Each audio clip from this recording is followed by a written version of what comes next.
नमस्कार, capital TV देख रहे हैं आप। मैं हूं आपके साथ पूजा। जम्मू कश्मीर और हरियाणा विधानसभा चुनाव के लिए आज वोटिंग पूरी हो गई है। आज हरियाणा की 90 विधानसभा सीटों के लिए वोट डाले गए और वोटिंग भी अच्छी खासी हुई है। 60% से ज्यादा वोटिंग हुई है और वोटिंग खत्म होने के साथ ही सभी की नजर एग्जिट पोल पर टिकी हुई है। हालांकि एग्जिट पोल ये अनुमान लगाने की कोशिश करेगा कि किसकी सरकार बन सकती है, किसे नुकसान होगा। नतीजे तो 8 तारीख को ही आएंगे, लेकिन वोटिंग कैसी रही, क्या है जम्मू कश्मीर और हरियाणा विधानसभा चुनाव का समीकरण, कौन पार्टी मजबूत है, क्या क्या वो अहम मुद्दे रहे जिसकी वजह से वोट डाले गए, तमाम मुद्दों को समझेंगे। चुनाव से जुड़ी तमाम चीजों पे चर्चा करेंगे। मेरे साथ जुड़ेंगे कैपिटल टीवी के editor in chief doctor Manish Kumar और एग्जीक्यूटिव एडिटर राजीव जी। दोनों से ही चर्चा करेंगे। सर, सबसे पहले आप दोनों का बहुत बहुत स्वागत है। सर, सबसे पहले मैं आपसे पूछना चाहती हूँ, वोटिंग तो पूरी हो गई है, क्या समीकरण बन रहे हैं, क्या लग रहा है इस बार के चुनाव में क्या होगा, नतीजे क्या इशारा करेंगे? देखिए, जो मुझे लग रहा है कि जो वोटिंग परसेंटेज जो सामने आ रही है जी, ये मामला टच एंड गो का हो गया है। कारण ये है कि पिछली बार भी टोटल वोट परसेंटेज जो है वो 60 के आसपास था और अभी जो जानकारी आ रही है वो 61-62% के आसपास ही टोटल वोटिंग है। इससे क्या अनुमान लगता है? एक बात, जो ट्रेडिशनल जो नॉलेज है, जो चुनाव का अब तक का एक्सपीरियंस रहा है, कि अगर वोटर्स भारी संख्या में निकल के आते हैं तो इसका मतलब ये होता है कि लोग सरकार को बदलने के लिए आ रहे हैं। वो होता तो दिख नहीं रहा। कुछ इलाके हैं जैसे मेवात है, वहाँ 70% के आसपास वोटिंग बताई जा रही है। वहाँ बहुत ज़्यादा, तो मेवात का एरिया, वहाँ पे आप कह सकते हैं कि वहाँ पे लोग सरकार को बदलने के लिए बाहर आ रहे हैं। लेकिन पूरे हरियाणा की जहाँ तक हम बातचीत करें तो वोटिंग परसेंटेज पिछले बार की तरह ही है। तो इसका मतलब ये है कि जिस एंटी इनकम्बेंसी, एक जो आंधी, जो राहुल गांधी कह रहे थे कि हरियाणा के अंदर में वेव नहीं चल रहा, एंटी इनकम्बेंसी का वेव नहीं, वहां सुनामी आने वाला है, आंधी आने वाला है, 70 सीटें जो है कांग्रेस पार्टी जीत के ले जाएगी, वो स्थिति वोटिंग परसेंटेज से बिल्कुल नजर नहीं आ रही। बिल्कुल। तो सर, राजीव सर आपसे समझना चाहेंगे, जो वोटिंग हुई है, अच्छी खासी वोटिंग हुई है, वोटिंग परसेंटेज से क्या समझा जाए, क्या समीकरण बन रहा है? देखिए, जिस तरीके की वोटिंग हुई है हरियाणा में, वो सोशल समीकरण को समझे अगर, तो हरियाणा के चुनाव में कैसे कैसे अभी प्रचार तंत्र जो चला उसमें से स्थितियां किसके पक्ष में कैसी हो सकती है। क्योंकि हरियाणा में 4 गठबंधन अभी चुनाव लड़ रहे हैं। एक तरफ भारतीय जनता पार्टी, एक तरफ कांग्रेस, एक तरफ इनेलो और बीएसपी का गठबंधन है, और फिर जेजेपी और आजाद समाज पार्टी का है।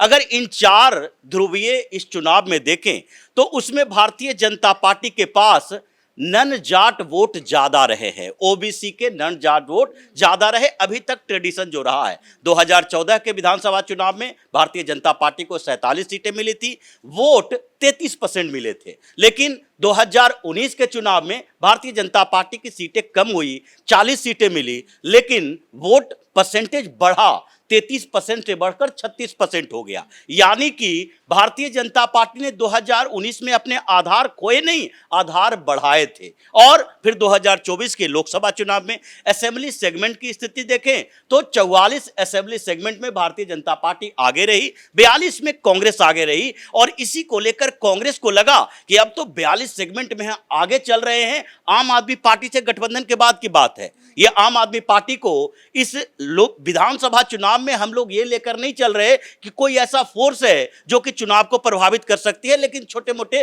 वोट काटने वाली ये पार्टी है। और ऐसी स्थिति में देखें कि ये जो 4 गठबंधन में 3 गठबंधन ऐसे हैं जिसका सोशल कॉम्बिनेशन एक ही है, बेस एक ही है, यानी दलित और जाट के बीच ये लोग झूल रहे हैं। चाहे इनेलो बीएसपी का गठबंधन हो या जेजेपी आजाद समाज पार्टी यानी कि चंद्रशेखर रावण का गठबंधन हो। दूसरी तरफ कांग्रेस को अगर जाट और दलित एकजुट होकर वोट नहीं देते तो इसका मतलब है भारतीय जनता पार्टी के जो कैडर वोटर हैं, जिन्होंने वोटिंग की है, जो 33%, 36% कह रहे हैं, वो 30% प्लस ऐसे वोटर हैं जो भाजपा के साथ ही रहते हैं।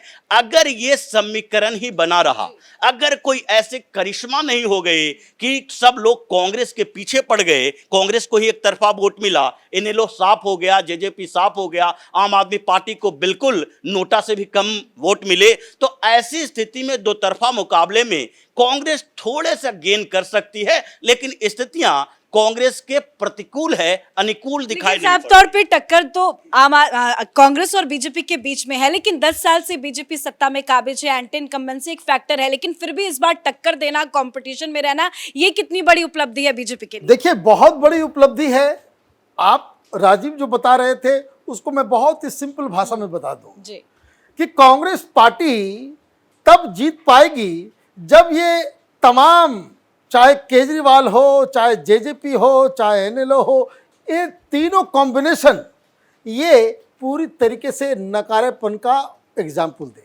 ये तीनों के तीनों अगर फेल हो गए, ये तीनों के तीनों जो है, इन लोगों ने अपने टिकट को बेचा नहीं होगा, मेहनत नहीं की होगी, सब कुछ जो है बिल्कुल इनका परफॉर्मेंस खराब रहा होगा, बिल्कुल ये तबाह हो गए, तब जाकर के कांग्रेस पार्टी की स्थिति वो बदली हुई नजर आएगी। लेकिन अगर ये सिनेरियो नहीं है, अगर सिनेरियो ऐसा होता है कि 15% के आसपास वोट जेजेपी वाले ले जाएं, 10-15% वोट एनएलओ लेके चला जाए, आम आदमी पार्टी 5-7% वोट लेकर के चला जाए, तो अगर ये लोग नॉर्मली जो पिछली बार जिस तरह का परफॉर्मेंस रहा है और जो इन लोगों का शुरुआती दौर से जो रहा है वो अगर आता है, तब तो ये समझ लीजिए कि हरियाणा के अंदर हैट्रिक लग जाएगी, क्योंकि वोट तो उतनी ही है।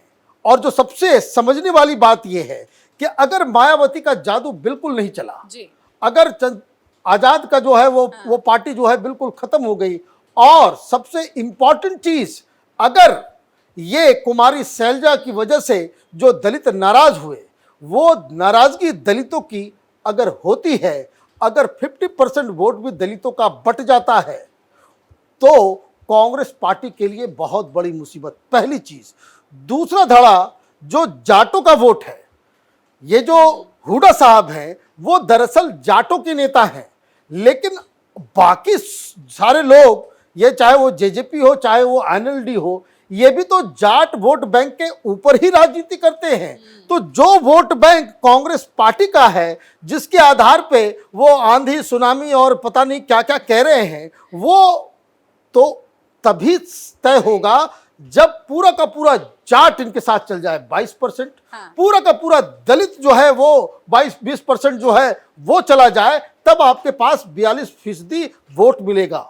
लेकिन ऐसा तो नहीं है कि दलित जो है इधर वोट करेंगे ही नहीं, या फिर जेजेपी के पास वोट जाएगा नहीं, या मायावती को वोट करेंगे नहीं, या जाट को भी अगर ले लें, क्योंकि भारतीय जनता पार्टी ने जाटों को भी सीट दिया है।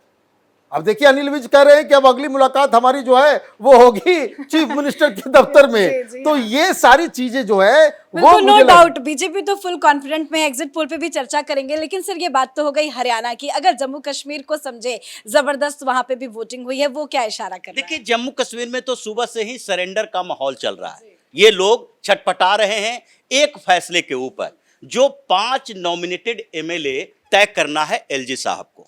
अब एलजी 5 नॉमिनेटेड एमएलए तय करेंगे, इससे अब्दुल्ला भी परेशान, मुफ्ती भी परेशान, और कांग्रेस चिल्ला चिल्ला कर कह रही है अब तो हम सुप्रीम कोर्ट जाएंगे। भाई, ये अधिकार है उनका। 5 एमएलए अगर नॉमिनेट करना है, जिसमें से 2 महिला भी होगी, 2 ऐसे होंगे जो डिस्प्लेस्ड हुए हैं वहां से, एक कश्मीरी हिंदू को भी दिया जाएगा। अब ये तो पहले जो जम्मू कश्मीर रीऑर्गेनाइजेशन बिल आया था उसी में इसका जिक्र था। तो इसका मतलब इन लोगों को लग गया है कि 2, 4, 5 विधायकों की संख्या बहुत कुछ करने वाला है। यानी जम्मू के रीजन में भारतीय जनता पार्टी जैसे धीरे धीरे बढ़ती रही, पिछले 2014 के चुनाव में क्या हुआ था, 25 सीटों पर भारतीय जनता पार्टी जीती थी। अब इस बार तो टारगेट 29-30 सीटों से ज्यादा है।